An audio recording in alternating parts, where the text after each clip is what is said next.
Good morning students, Hindi कक्षा में आपका स्वागत है। हम पढ़ रहे हैं सूखी डाली पाठ 6, जिसमें हम अब आगे पढ़ेंगे। बड़ी बहू। बड़ी बहू क्या बोलती है? इंदु के कंधों पर अपने दोनों हाथ रखते हुए बोलती है, आखिर कुछ कहो भी। क्या कह दिया छोटी बहू ने? इंदु चुप रहती है। बड़ी बहू, क्या कह दिया उसने जो इतनी बिखरी हुई हो? इंदु क्रोध से बोलती है, और क्या ईंट मारती है? बड़ी बहू, कुछ कहो भी। इंदु, मेरे मायके में यह होता है, मेरे मायके में यह नहीं होता। हाथ मटका कर अपने और अपने मायके के सामने तो वह किसी को भी कुछ गिनती ही नहीं। हम तो उसके लिए मूर्ख और गंवार और असभ्य है, ऐसा वह कहने लगी। बड़ी बहू आश्चर्य से, क्या? इंदु, बैठक के बाहर रजवा खड़ी रो रही थी। मैंने पूछा तो पता चला कि बहू रानी ने उसे काम से हटा दिया है। बड़ी बहू उसी आश्चर्य से, काम से हटा दिया है? भला क्या दोष था उसका? इंदु, दोष यह था कि उसे काम करना नहीं आता। बड़ी बहू स्तंभित, काम करना नहीं आता? इंदु, उस बेचारी ने कहा कि मैं 10-5 दिन में कुछ सब सीख जाऊंगी। भला के दिन हुए हैं मुझे आपका काम करते करते। कितने दिन हुए मुझे आपका काम करते करते? यह ऐसा कहा। किंतु बहू रानी न मानी। झाड़न उन्होंने उसके हाथ से छीन ली, जो झाड़ू रहती है वो छीन ली, और कहा कि हट तू, मैं सब कुछ स्वयं कर लूँगी। अभी तक इतना तो सलीका नहीं कि बैठक कैसे साफ की जाती है। 5-10 दिन में तू क्या सीख जाएगी? बड़ी बहू, सलीका नहीं इंदु, मैंने जाकर समझाया कि भाभी 10 साल से यही नौकरानी घर का काम कर रही है। घर भर की सफाई करती है, बर्तन मलती है, साफ करती है, कपड़े धोती है। जाने तुम्हारा कौन सा ऐसा काम है जो इसे नहीं होता है? और फिर मैंने समझाया कि भाभी नौकर से काम लेने की भी तमीज होनी चाहिए। बड़ी बहू, हाँ और क्या? वो बोले, हाँ सही है, और क्या? इंदु झट से बोली, वह तमीज तो बस आप लोगों को है। मैंने कहा तुम तो लाड़ती हो। मैं तो सिर्फ यह कहना चाहती थी कि नौकर से काम लेने का भी ढंग होता है। इस पर तुनक कर बोली, और वह ढंग मुझे नहीं आता।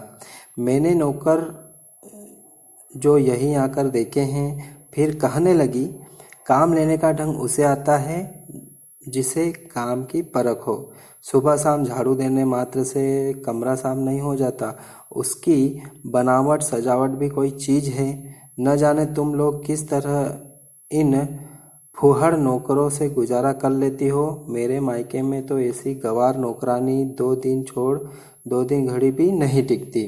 बड़ी बहू, कही उसने ये सब बातें? इंदु, और कैसे कही जाती है? जब से आई है यही तो सुन रहे हैं। नौकर अच्छे हैं तो उसके मायके में, खाना पीना अच्छा है तो उसके मायके में, कपड़े पहनने का ढंग आता है तो उसके मायके में। हम न जाने कैसे जी रहे हैं। यहाँ के लोगों को खाना पीना, पहनना ओढ़ना कुछ नहीं आता। हमारे नौकर गवार, हमारे पड़ोसी गवार, हम सब गवार, मतलब सब। वह बोलने लगी।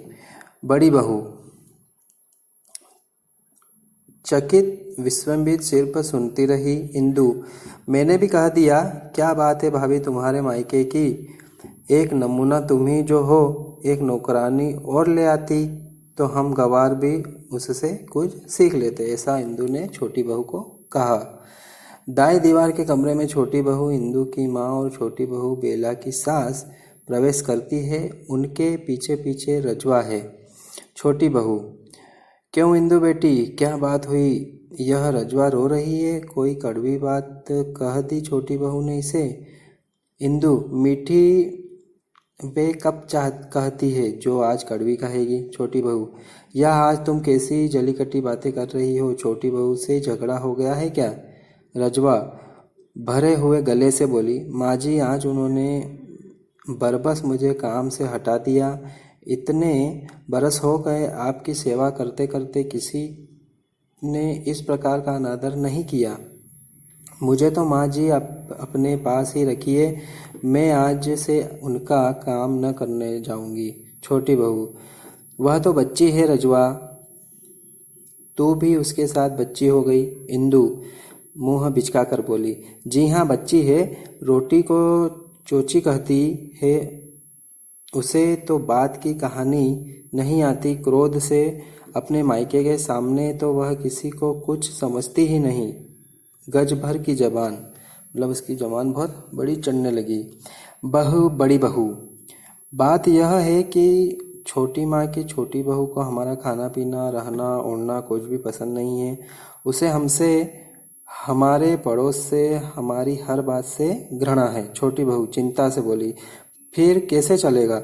हमारे घर में जो तो मिलकर रहना, बड़ों का आदर करना, अपने घर की रूखी सूखी को दूसरी की चुपड़ी से अच्छा समझना, नौकरों पर दया और छोटों पर। मंझली बहू से बाहर हंसती हुई प्रवेश करती है। मंझली बहू, खी हाँ हाँ, वो मतलब हंसती है। इंदु, क्या बात है भाभी, जो हंसी के मारे लोटपोट हुई जा रही हो? मंझली बहू हंसते हुए हाथ पर हाथ मारती और ही हा हा करती हुई गैलरी से मंझली भाभी और बड़ी भाभी प्रवेश करती है। दोनों, क्या बात है जो आज इतनी हा हा ही हो रही है? इंदु, यह भाभी है कि बस हंसे ही जा रही है, कुछ बताती ही नहीं। मंझली बहू, मैं कहती हूँ फिर हंस पड़ी है। बड़ी बहू, आखिर कुछ कहो भी। मंझली बहू, आज भाई परेश की वह गत बनी कि बेचारा अपना सा मुंह लेकर रह गया और वह हंसने लगी। बड़ी बहू, बड़ी भाभी, ओह तुम्हारी हंसी भी बहू। मंझली बहू, मैं क्या करूं, मैं हंसी के मारे मर जाऊंगी। छोटी माँ, अभी अभी छोटी बहू ने परेश की वह गति बनाई, बेचारा अपना मुंह लेकर दादाजी के पास भाग गया। बड़ी बहू और इंदु, बात क्या हुई? मंझली बहू, मैं तो उधर ऊपर सामान रखने गई थी, बहुत सी बात तो मैंने सुनी नहीं, बहुत सी समझ भी नहीं पाई। अंग्रेजी में गिटपिट कर रहे थे, छोटी बहू का पारा कुछ चढ़ा हुआ था। इतना मालूम हुआ कि परेश स्नान कमरे में गया तो बहू रानी ने सारा फर्नीचर निकाल कर बाहर रख दिया था। परेश ने कारण पूछा। छोटी बहू ने कहा, मैं इन टूटी फूटी कुर्सियों, गले सड़े फर्नीचरों को अपने कमरे में न रहने दूंगी। परेश कहने लगा, हमारे बुजुर्ग। बात काट कर छोटी बहू ने कहा, हमारे बुजुर्ग तो जंगलों में घुमा करते थे, तो क्या हम भी उनका अनुसरण करें? हंसती है और जो सामान पड़ा था वह भी उठाकर बाहर फेंक दिया। इंदु, फिर क्या हुआ? मंझली भाभी, छोटी बहू, छोटी भाभी, यह तो। मंझली भाभी, परेश ने कहा, इस फर्नीचर पर हमारे दादा बैठते थे, पिता बैठते थे, चाचा बैठते थे, उन लोगों को कभी शर्म नहीं आई, उन्होंने कभी फर्नीचर के गले सड़े होने की शिकायत नहीं की। अब यदि मैं जाकर इसे रखने पर आपत्ति करूंगा तो दादा कहेंगे तहसीलदार होते ही लड़के का सिर फिर गया है। हाथ मटकाकर न भाई, मतलब कहने लगा। मंझली और बड़ी भाभी क्या बोलती है, हाँ ठीक ही तो कहा परेश ने। छोटी भाभी, परेश मेरा बेटा भला है। मंझली भाभी, तब बहू ने कहा, तो न कहो, मैं तो इस गले सड़े सामान को कमरे के पास न फटकने दूंगी। इस बेडोल फर्नीचर से तो नीचे धरती पर चटाई बिछाकर बैठना बैठना अच्छा है। ठीक है स्टूडेंट, इसके आगे हम कल पढ़ेंगे। ये पार्ट 1 हमारा हो गया है।